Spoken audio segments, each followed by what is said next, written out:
Friends, welcome back to my channel. In this video tutorial, how to fix Alien's Fireteam Elite 2 game crashing, not launching, not opening, lagging, freezing, black screen or several other issues on Xbox.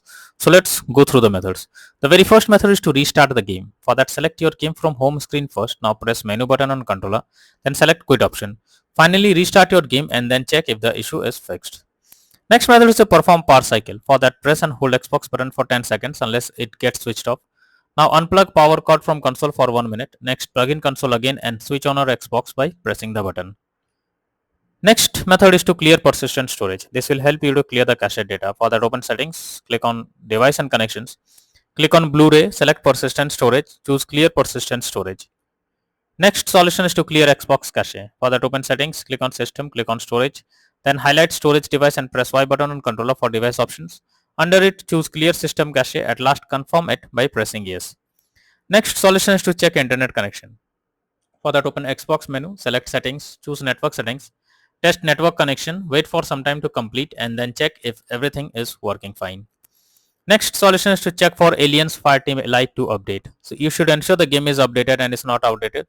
The developers of the game often releases patches to deal with several kinds of bugs or other issues and improve performance. So make sure you check for update option and after that launch the game and check.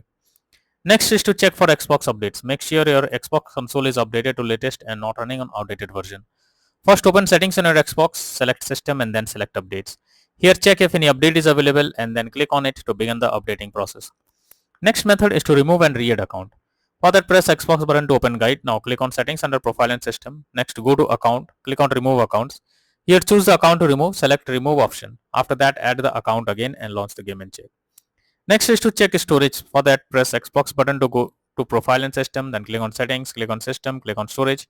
Here check whether there is available space or not, or else delete some unused apps or games to create space. Next is to reinstall Alien's Fireteam Elite 2 game. For that, press Xbox button controller, move to my games and apps. Select See All option. Here select Alien's Fireteam Elite 2 game. Press menu button, select uninstall. After the game is removed, open Alien's Fireteam Elite 2 official website and download the game, and after that launch it and check. Next is to contact support. So lastly, when nothing works, then it's time to take help from the support team. Go to the Xbox support and tell them the issue you are coming across. You can raise a ticket to let them know about the error. They will better guide what to do, or else they will try to resolve it from their end. So that's all for now in this video. Thank you.